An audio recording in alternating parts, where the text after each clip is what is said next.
Hello everyone, কেমন আছো সবাই? আজ চলে এলাম নতুন একটা রেসিপি নিয়ে। আজকের রেসিপি একদম বাঙালি ঘরানার, নারকেল ও পোস্ত বাটা দিয়ে সুস্বাদু আলু পটল সোয়াবিনের নিরামিষ তরকারি। আর এর সঙ্গে আছে সুগন্ধি গোবিন্দভোগ চাল, যা পুরো রান্নাটার স্বাদ আরও বাড়িয়ে দেবে। তোমরা দেখতেই পাচ্ছ, প্রথমেই আমি আলুগুলো ভেজে নিলাম। এইভাবে ডুমো ডুমো করে কাটা আলুগুলোকে ভেজে নিতে হবে। ওই তেল দিয়েই আমরা পটলগুলো ভেজে নেব।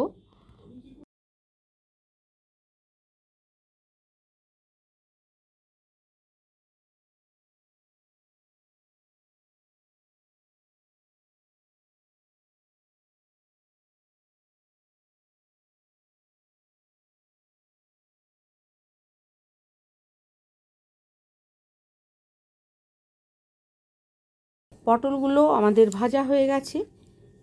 এবার কড়াইয়ে সামান্য ঘি দেব। ঘি দিয়ে তেজপাতা দেব।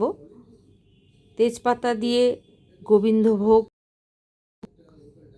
চালটা দিয়ে আমরা ভাজবো কিছুক্ষণ। গোবিন্দভোগ চালটা আমি আগেই ধুয়ে রেখেছি।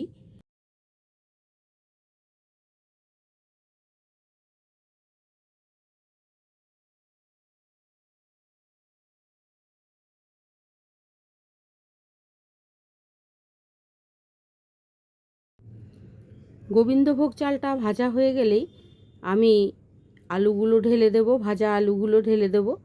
তারপর পরিমাণ মতো নুন দেব।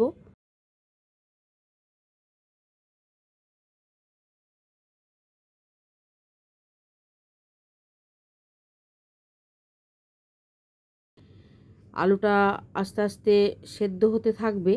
আর এদিকে আমি একটা পেস্ট তৈরি করে নেব, পোস্ত, কাঁচা লঙ্কা, নারকেল আর আদা দিয়ে।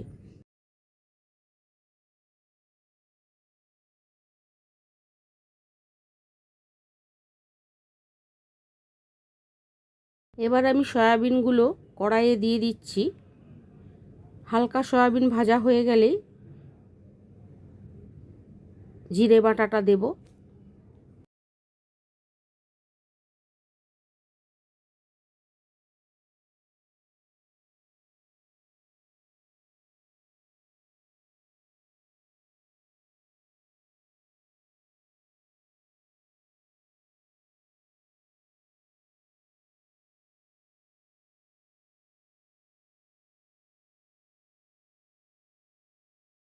জিরে বাটাটা দিয়ে ভালোভাবে কষাতে হবে।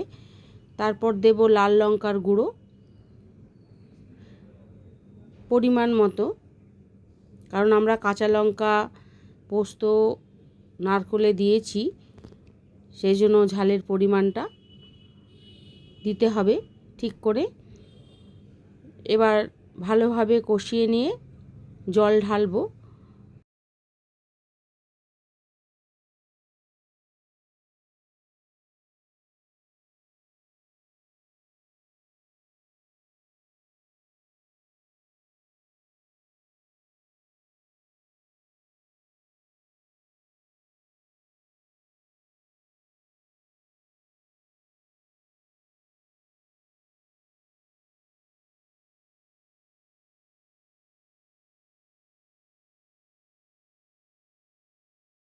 কোচানো টমেটোটা দিয়ে দিচ্ছি। এবার একটা ঢাকা দিয়ে সেদ্ধ হতে দিতে হবে, আলুটা যাতে সম্পূর্ণ সেদ্ধ হয়ে যায়।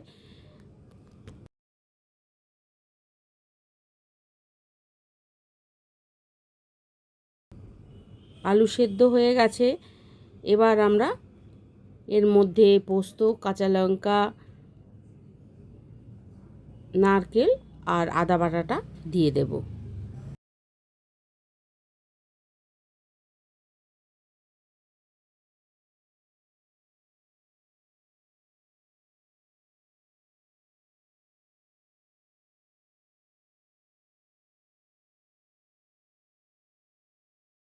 এবার একটু নাড়াচাড়া করে সামান্য জল দিয়ে কাঁচা লঙ্কা চেরা কিছুটা দিয়ে কিছুক্ষণ ফোটাবো।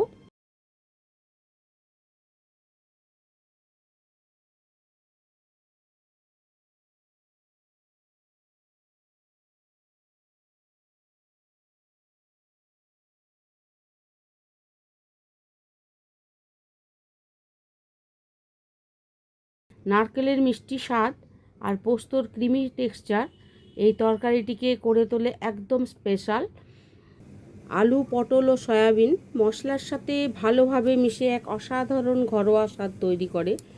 তাই তোমরা বাড়িতে অবশ্যই এই রেসিপিটা ট্রাই করবে এই গরমের দিনে বা কোনো নিরামিষের দিনে। এই নিরামিষ রেসিপিটা অবশ্যই ট্রাই করবে। কম মশলায় তৈরি হলেও এই রান্না ভাতের সাথে, রুটির সাথে দারুণ লাগে। সামান্য চিনি আর গোলমরিচের গুঁড়ো দিলেই তৈরি হয়ে যাবে আমাদের সুস্বাদু এই নিরামিষ রেসিপিটি।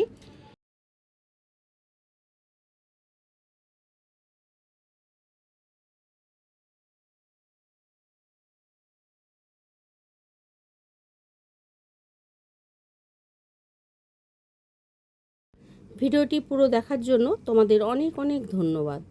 আজকে এখানেই রাখলাম, দেখা হবে নেক্সট ব্লগে। তোমরা সবাই ভালো থাকবে, সুস্থ থাকবে।